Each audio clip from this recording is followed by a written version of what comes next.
away from that, let's talk security and insecurity, basically in the country and how technology is driving this. Now, insecurity is a growing concern for many countries, driven by threats such as terrorism, cybercrime, and armed conflict. To respond effectively, government and security agencies are turning to technology to improve intelligence gathering and surveillance. Now, these tools help identify threats early, monitor risky areas, and support faster, more informed decisions. Now, modern technologies like drones, satellite imagery, and artificial intelligence have made it easier to gather accurate intelligence. Now, this shift from traditional method to tech-driven intelligence is gradually helping security forces stay ahead of evolving challenges in the country. Now, joining us for this conversation is the founder CEO of Avzdax Technology, Gbenga Sosan. Good morning. Thanks so much for joining us on the program. Thank you very much. Thank you very much. Now, from artificial intelligence, now we're talking how technology can help fight some of the security challenges that we're having in the country. How can this help using technology? All right. Thank you very much for having me. First things first. Yes, we have gotten to that era where a lot of emerging technologies have been in place in our world today. But the truth is, how much are we using it? Are we using it to actually do what it's meant to do? Are we studying the patterns? Are we studying the behaviors? Are we being more predictive than reactive? Are we being more, are we actually curbing the threats before they go in? Now, you mentioned artificial intelligence. There's computer vision. There's edge computing. Now, bringing all these things together help us predict this incident time way before it happens. Hours, days, let me say minutes. But we have to move to the era of using more intelligence than using surveillance as a tool to react. No, that's not what security is in this era in this time that we are in now. So you're saying surveillance is not the key to solving some challenges that we're having? I would say, what kind of surveillance? Okay. Are we doing surveillance in real time? That for me is not surveillance. If we're surveying a particular incident or a particular area, is it predicting it before it happens? It has to predict it before action is taken. You can't tell me you're surveying an area but you're acting in real time. No. The threat should not even get to that area before we have curbed it. So what kind of surveillance is in place? Real-time surveillance or predictive surveillance? There are systems now that actually use patterns to detect before these incidents happen. I won't go and attack a community without casing it first.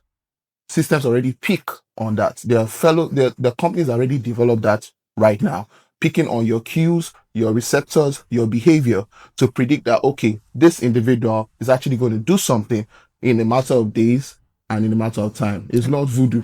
That's intelligence. I like how you spoke about the surveillance thing, and I want to ask, sorry to me have a cold. I want to ask that, where would you say Nigeria and Africa are currently in the global race for security systems development? Thank you. Nigeria and the world right now. Nigeria and Africa. Okay, let me say Nigeria and Africa then. Yes. Nigeria and Africa, kudos to our guys in the field. Yes. Kudos to our guys in the surveillance on the back end. Mm-hmm. But the truth is, I feel we can do more. And I'm not just saying this. Do you mind if I share a little story? That's fine. So I was at a program yesterday with some students, not security experts, now, students. And these fellows developed technologies that could pick the most minute crime minutes before it happened. I saw it happening live.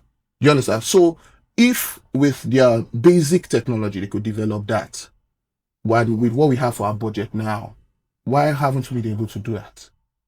Now, because like I said, there are systems that can help us build patterns, that can help us study behavior, and they can help us see receptors like a dog sniffing out danger.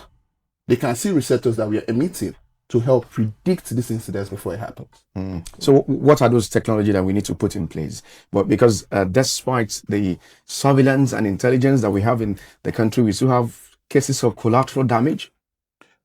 Well, I'll say the common one everybody keeps saying, which I really like saying, the artificial intelligence, the machine learning, edge computing, like I said, even hybrid cloud architecture that helps us because of our terrain can work in offline modes, can work without you needing to be online, especially with regions that don't have what's it called, power and all that. We put all this under one umbrella, and trust me, we have an ecosystem that can help us be drive for peace rather than war. Because I believe that the future of um, security should be wisdom, not wars anymore. No more guns, please. Let's actually look at that whole peace angle of things. So experts over the years have also spoken about fear of abuse, rights of citizens of the country, or rather the citizens of the world. How would you advise a government to continue to develop security systems, but also kind of prevent overutilization of these systems to the point that the rights of citizens are now, what's the word, are now overthrown? Thank God I'm not an expert. Thank God I'm still learning. So, remember what I always said: if you want to fix critical problems, don't give it to an expert. So, How do you mean? now that's where I didn't study security. I studied peace as a person. Now, with regards to the question, Because you didn't even answer my question earlier that I made mention of collateral damage. That's okay, yeah. sorry, all right. So you can So I can just you put can the two together now. together. Yeah, so there's this major fear of technology right now. People feel it's going to, at some point, with all the movies and what they have said, it's going to take over your rights as a human. It's going to, saying what you said, cause more collateral damage. Say it's going to evolve over time. I first of all say in a layman's view, forget what the movies are telling you. There are checks and balances that are put in place for this kind of things. There's these systems don't necessarily need to get into your data. These systems, these systems learn over time with respect to collateral damage. They learn over time. They see what it is for what it's not. Like, for instance, there were some instances that happened, I think about some years back, where a drone mistakenly attacked civilians. Now, those drones were not trained for our terrain. These systems need to be built for Africa by Africans. You understand? I don't know if you get what I'm saying. Yes, it has to be built for Africa with the African terrain in mind. You can't go to a foreign body, pick up their technology and expect it to work here. No, it was built for a particular environment. Let's look at systems that actually work in this environment, respect this environment, and use it to build our technology in protecting the right people, bringing and I'll use this sparingly, an eradication to collateral damage. You know this much. What has been your effort in talking to the leaders at the grassroots level, the state level, and the federal level? What has been your effort? So, because they keep saying talk is cheap. Everyone can come on TV and analyze that this is what you need to put in place. What has been your own personal effort? So right now, like you said, I run an outfit. Okay. And basically that outfit has built systems that helps predict these incidents before it happens. And trust me, we looked at it from a three-point of view. We looked at it from the technology aspect, we looked at it from the behavior aspect, and we looked at it from sociocultural perspective. Now, bringing these three together, especially the sociocultural aspect, helped us address it from first principles. What is the root of what makes people commit these incidents? And we have, if I start to, I'm going to go on and on. No, go on. Because you need to share experience, whether you've been to Sambisa Forest or to use this technology that you're saying. So we have actually gone into the terrain. Okay. We have plied with the vigilantes, specifically in Lagos here.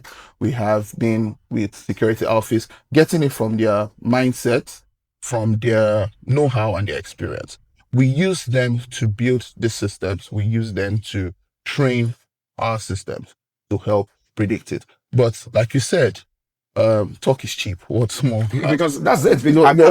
How many credible intelligence have you given to the Lagos State government on this? Well, Avzdax is a young company. Okay. And we are on that verge of, well, we're a 6-month-old company, to be honest, but 6 months old. And to be honest, we have done quite an impressive report in that 6 months. Well, we know with platforms like this, and with talks like this, it's going to help us get the message out there. But the message is getting out there. So let's say you have a sit down with, like you said, the governor of Lagos. What policy framework would you advise? Right now, let's say the governor of Lagos, I would talk more on incorporating more proactive systems. We already have the system. We have the tools in place for CCTV. it. Yes, we have them in place right now. I'll just say the technology involved in it needs to be reevaluated and upgraded to actually be what it's meant to be than what it's doing right now. Yeah. So, any future plan to go to some of the stick forests like Sambisa Forest to use your technology? Yes. To get credible intelligence? Yes, I remember telling some of my team members that if time comes, I'll follow you to go and put in the sensors and put in the products in that forest. Because that will help the country. Sorry? That will help the country. Yes, to give credible intelligence. Yes, it will. And for instance, we don't even call ourselves a security company. We call ourselves a peace tech company. Because we feel peace should be engineered, not just wished on. Or wished for, rather. It's a fine place to leave it. Founder of Avzdax Technologies, Gbenga Sosan. Thank you very much. Thanks so much for joining us on the program this morning. Thank you.